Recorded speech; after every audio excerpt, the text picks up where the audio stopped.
프라미스 TV 새벽기도회입니다. 오늘은 요한계시록 12장 3절 말씀으로 미혹의 영에 사로잡힌 지파장과 강사들, 왜 이런 제목을 잡았느냐면 총회장은 말할 것도 없고 지파장과 강사들은 마귀가 활동하는 목적을 전혀 모르고 있기 때문에 그렇습니다. 계시록 12장 3절 보시면 하늘에 또 다른 이적이 보이니 보라, 한 큰 붉은 용이 있어 머리가 7이요 뿔이 10이라 그 여러 머리에 7 왕관이 있는데, 먼저 성경 본문을 해석할 때 문자적으로 이게 해석이 되느냐, 지금 붉은 용이 머리가 7이고 뿔이 10이다, 또 용의 머리에 7 왕관을 쓰고 있다, 이건 문자적으로 이해가 안 되죠. 그리고 비유적 해석, 이건 쉽게 설명하는 겁니다. 요한계시록에서는 비유적 해석이 거의 없습니다. 요한계시록은 상징이 대부분입니다. 상징적 해석을 해야 된다 할 때, 그러면 이 붉은 용에 대해서 과거에 여기에 대한 정보를 말해주는 게 있는가, 이게 상징적으로 해석할 때입니다. 그 다음 영적 해석이라고 하는 것은 영의 관점, 하나님의 관점에서 보고 해석하는 겁니다. 하나님의 관점에서 보고 해석한다 할 때 우리 인간이 어떻게 하나님의 관점에서 보고 해석할 수 있겠습니까? 그래서 영적 해석은 그 문장에서 하나님께서 부연 설명을 해주십니다. 이 붉은 용이 뭔지 나중에 이제 9절에 보면 여기에 대한 설명이 있거든요. 그 다음 5번째는 자의적인 해석입니다. 이거는 자기가 계시받아 돼가지고는 붉은 용은 누구다, 7 뿔은 누구다, 7 머리는 누구다, 자기가 마음대로 이거를 누구를 지칭하는 겁니다. 이거는 굉장히 위험한 해석입니다. 자기 중심적으로 풀어버립니다. 모든 이단들이 그렇게 푼다 그랬죠. 요한계시록 12장 9절에 보면 큰 용이 내어 쫓기니, 그러니까 용에 대해서 설명을 해주지 않습니까? 옛뱀 마귀라고도 하고 사탄이라고도 하며 온천하를 꿰는 자라. 온천하를 꿰는다 할 때 왜 온천하를 꿰는 것입니까? 옛뱀, 마귀, 사탄, 그들이 활동하는 목적이 무엇입니까? 창세기 3장 5절에 보니까 그 뱀이 하와에게 선악과를 먹어라, 너희 눈이 밝아져서 하나님처럼 된다, 너희들도 하나님이 되라는 겁니다. 하나님과의 관계를 끊어놓는, 이것이 마귀 역사입니다. 고린도후서 4장 4절에 보면 그 중에 이 세상의 신이 믿지 아니하는 자들의 마음을 혼미하게 하여 그리스도의 영광에 복음의 광채가 비치지 못하게 하미니 그리스도는 하나님의 형상이니라. 예수 그리스도를 통해서 하나님을 만나게 되고 하나님을 보게 되는데, 예수님을 믿지 못하도록 마음을 혼미케 한다. 누가? 이 세상의 귀신들이. 이렇게 마귀, 사탄, 귀신이 활동하는 목적을 분명히 말씀해 놓았는데도 지파장 강사들은 딴소리하고 있습니다. 미혹의 영에 붙잡히지 않고서야 지파장 강사들이 엉뚱한 소리를 할 수가 없습니다. 자, 마태 지파장이 계시록 12장 3절을 말씀하는 거 보십시오. 다음은 하늘에 붉은 용이 들어온 것을 머리는 7, 뿔은 10 달렸고 이 또한 영적으로 봐야 하겠죠. 네, 그러면 하늘에 들어온 붉은 용의 정체는 사단 마귀입니다. 계시록 12장 9절과 계시록 20장 2절에 용을 잡아 실체를 보니 옛뱀이요 마귀요 사단이라 합니다. 창세기 3장에 하와를 미혹한 뱀이고, 초림 때에는 광야에서 예수님을 시험한 마귀였고, 또 서기관 바리새인들에게 들어간 악령이었습니다. 계시록 성취 때에는 세상에서 왕노릇한 용이 7머리 10뿔 짐승과 하나 되어서 하늘 장막을 침노해 무너뜨린 멸망자인 것입니다. 용에게 있는 7머리는 사단에게 속한 7 목자를 말씀입니다. 이사야 29장 10절에 머리는 선견자라 했으니 성도들을 이끄는 지도자, 목자를 말하는 것이죠. 하늘에 붉은 용이 들어온 것을 머리는 7,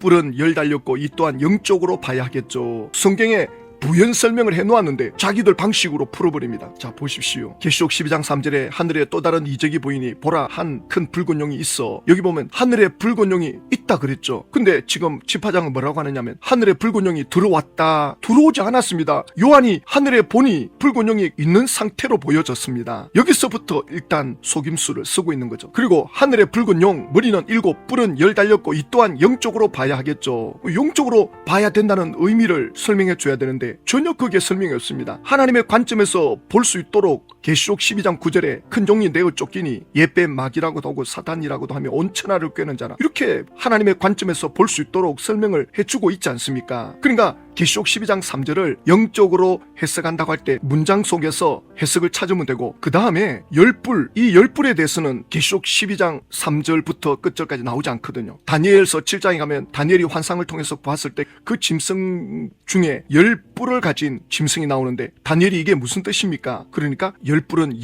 10왕이다. 각각 나라에서 일어날 왕들이다. 이렇게 말씀해 놓았거든요. 계시록 12장에 머리가 7, 뿔이 10이라. 그러면 이건 상징적으로 해석할 수 있겠구나. 다니엘서 말씀해 놓고 있으니 이렇게 원칙을 가지고 해줘야 되는데, 자, 그리고 하늘에 들어온 붉은 용의 정체는 사단 마귀입니다. 창세기 3장에 하와를 미혹한 뱀이고 초림 때에는 광야에서 예수님을 시험한 마귀고 또 서기관 바리새인들에게 들어간 악령이었습니다. 자, 그러면 창세기 때 하와가 뱀의 미혹을 받았는데 결과가 어떻게 되었습니까? 또 마귀가 예수님을 시험했는데 그 시험의 목적이 뭡니까? 하나님에게서 분리시키는 거거든요. 그리고 바리새인들이 악령이 들어갔다는데 바리새인들이 악령이 들어갔다 하자 그 결과가 뭡니까? 예수님을 부정하는 겁니다. 그러니까 사탄, 마귀, 악령의 활동의 목적은 하나님을 믿지 못하게 하는 것과 예수님을 믿지 못하게 하는 것이 활동의 주 목적입니다. 그런데 이렇게 설명해놓고 지금 집화장이 뭐라고 하느냐? 계시록 성취 때에는 세상에서 왕노릇한 용이 7머리 10뿔 짐승과 하나 되어서 하늘 장막을 침노에 무너뜨리는 멸망자인 것입니다. 청지의 교육원이 거기에 들어가서 가르친 내용이 뭔데? 예수님을 제대로 믿으라는 겁니다.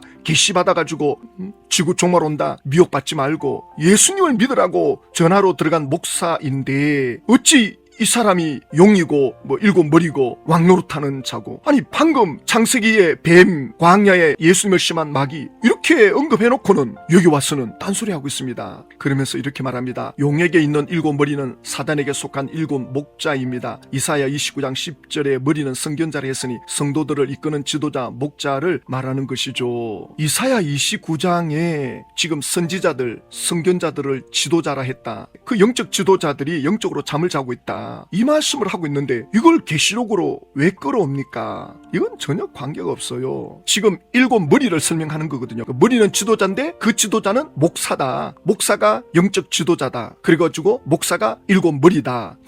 그런데 다니엘서 7장에서도 말해 놓았고 요한계시록 17장에서도 왕이다, 권세자다, 7머리에 대해서 해석을 해 놓았지 않습니까? 이렇게 해석해 놓았는데도 이 마태 집화장은 이 7머리를 정치적인 왕으로 해석하는 게 아니라 개신교 목사로 억지로 끼워 맞춥니다. 보십시오. 계시록 17장 9절에 10절에는 7머리는 7산이요 7왕이라고 하시는데요. 7산은 교회를, 7왕은 목자를 두고 하신 말씀이었습니다. 7머리에 있는 이 10뿔 또한 사단의 목자에게 속한 10 장로를 두고서 하시는 말씀이었습니다. 이 붉은 용의 무리의 실체는 오늘날에 출현한 청지기 교육원이 되는 것입니다. 이들의 조직체를 귀신의 나라 바벨론이라고 합니다. 구약 때 바벨론이 육적 이스라엘을 멸망시켰던 것처럼 계시록 성취 때에 귀신의 나라 바벨론과 같은 조직이 하나님의 선민 장막 성전을 멸망시키고 만국을 미혹하고 세상을 주관하는 자들이었습니다. 계시록 17장 9절을 끌어오는데 이렇게 억지로 끌어오면 안 돼요. 자, 그러나 이제 비슷한 내용이니까 끌어오는데 원칙은 아니라는 겁니다. 그건 7산은 교회고 7왕은 목자다. 자, 이렇게 해서 뭘 말하고 싶으냐? 장막 성전에 들어온 청지기 교육원, 그 청지기 교육원이 7명이었다. 그리고 그들은 목사였다. 그들은 7교회를 대표하는 자들이다. 청지기 교육원에다가 억지로 끼워 맞추려고 이렇게 자의적인 해석을 합니다. 자, 그러면 좋다 이거예요. 그럼 여기에 대해서 초창기 윤 교육장이 이 7머리에 대해서 청지기 교육원의 7 목사에 대해서 명단이 나오거든요. 그런데 나중에 이제 계시록을 해석하다 보니까 꼬이거든요. 꼬이니까 이름을 바꿔요. 오평우 씨가 빠집니다. 그리고 백동섭 씨가 들어갑니다. 그러니까 백동섭 씨는 여기에 전혀 들어간 적이 없는데 그 아들이 소송을 건 거 아닙니까? 그런데 그 소송에서 어떻게 판결이 났느냐? 백동섭 씨가 설령 안 들어갔다 할지라도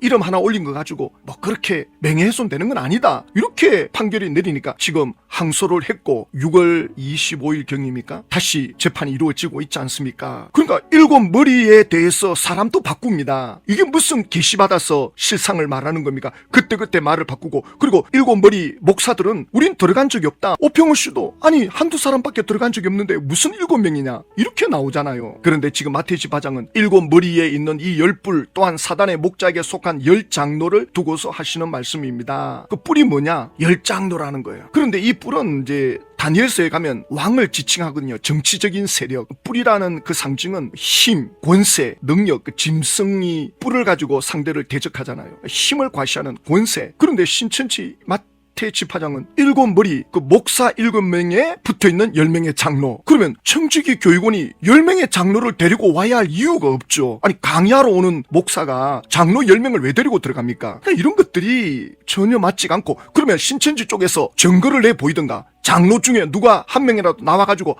내가 청지기 교육원과 함께 들어가서 장로로서 열불 역할을 했다, 이런 장로가 한 명이라도 있으면 그러면 또 문제가 달라져요. 또 청지기 교육원의 7 목사 중에 단 한 사람이라도 이만희 씨가 말하는 게 맞다, 나도 그렇게 했다, 이렇게 나오면 그러면 또 달라져요. 그러나 아무도 이만희 씨가 말하는 것에 대해서 동의하는 사람이 없고, 오히려 이 사람들을 만나서 물어보면 반대 말을 하고 있거든요. 백동섭 씨 소송 사건으로 2023년 12월에 정인석에 오평우 씨가 나왔습니다. 7머리 중에 한 사람이었던, 용이었던 한 사람이 나와가지고 진술을 하잖아요. 그때 변호사님이 이렇게 질문합니다. 장막성전에 7 사자라고 하는 사람 중에 등인이 들어갔을 때 김창도, 김영애, 유인구, 유재열 4사람이 있었다는 거죠? 예. 그게 75년도인가요, 그러면? 예. 증인 7별이 있었다는 이야기를 들어본 적이 있어요? 그런 거는 못 들어봤어요. 청지기 교육원이 모든 개교회를 다 대표하는 엄청난 조직은 아니었던 거죠? 아닙니다. 이래서 조그마한 조직입니다. 그럼 조금 있다가 그냥 없어졌던 거죠, 이게? 그렇죠. 증인이 그 장막성전에 들어가서 10장로를 세운 적이 있어요? 없습니다. 현지 발전소에 가면 뭐 10장로가 세워진 사진이 있던데 그건 거짓말입니다. 거짓말이에요? 예. 예. 근데 10장로를 세운 적이 없다? 없습니다. 자, 10장로를 세운 적이 없다. 그러면 신천지 마태 지파장은 무슨 근거로 10장로가 들어왔다고 말합니까? 확인도 안 하고 이렇게 강의했다가 그 말을 두고 따라간 사람들은 전부 지옥 가는데, 총회장 사망하면 지파장 강사들은 사람들을 지옥 보낸 것에 대해서 책임을 져야 된다고요. 신천지 총회장 혼자 지금 떠들고 있는데 그 누구도 거기에 대해서 증인으로 말해주는 사람 한 명도 없는데 어떻게 한 사람 말만 듣고 주구장창 따라간단 말입니까? 오평우 씨가 나왔어 이렇게 말 안 하더라도 신천지 쪽에서 증인을 내세워가지고 신천지 총회장의 말을 인정해줄 만한 증거가 있단 말입니다. 없지 않습니까? 이것도 확인 안 하고 지파장 강사들은 강의를 한다는 게 상식에 이게 맞지가 않습니다. 어떻게 이걸 책임질 거요? 계시록 17장 12절에 열불은 왕이지만 나라가 없다고 합니다. 영적으로 권세만 가진 자를 두고 하시는 말씀입니다. 아니 도대체 열불은 왕을 말하지 무슨 장로가 열불이고, 아니 도대체 이런 해석을 어떻게, 그 오평우 씨가 나와서 말하잖아요. 10명의 장로를 세운 적이 없다. 그리고 또 이런 말하죠. 장막성전에 들어갈 때 그 장막성전 안에 7사자 유재열 씨와 함께 하는 7명의 사자들이 있더냐? 가보니까 75년도에 4명밖에 없더라. 그런데 무슨 7머리에게 편지 보냈다, 7별이 있었다. 이것도 전혀 맞지가 않고, 이 붉은 용의 무리의 실체는 오늘날 출현한 청지기 교육원이 되는 것입니다. 이들의 조직체를 귀신의 나라 바벨론이라고 합니다. 자, 그러면 이게 무슨 문제가 있냐면, 청지기 교육원이 귀신의 나라 바벨론의 조직체다. 청지기 교육원이 장막성전에 들어가서 예수님을 믿으십시오, 이걸 가르쳤는데 이게 귀신의 나라입니까? 그러면 2000년 동안 예수 믿으라고 말한 선교사들, 목사들 전부 귀신에게 속해 있습니까? 아니 고린도 후서 4장 4절에 이 귀신은 예수를 믿지 못하게 한다 했는데, 청지기 교육원의 목자들은 예수님을 믿으라고 들어갔는데 어찌 이게 귀신의 나라입니까? 고린도 후서 4장 4절과 충돌이 일어나지 않습니까? 온천하를 꿰다 그랬죠. 용이 만국을 미혹한다. 청지기 교육원이 뭐가 대단하다고 만국을 미혹하고 온천하를 꿰입니까? 사조직 그냥 한두 사람 자기 친구 목사를 데려다가 강의할 때 같이 한 것뿐인데, 지금 이 용이 온천하를 꿰는 자라 그러잖아요. 이 용이 온천하를 꿰는 목적이 뭡니까? 예수님을 믿지 못하게 하는 거고 하나님을 믿지 못하게 하는 겁니다. 마귀의 활동 목적은 이건데, 이 마태 지파장이 마귀를 두둔하고 있어요. 마귀가 하는 일을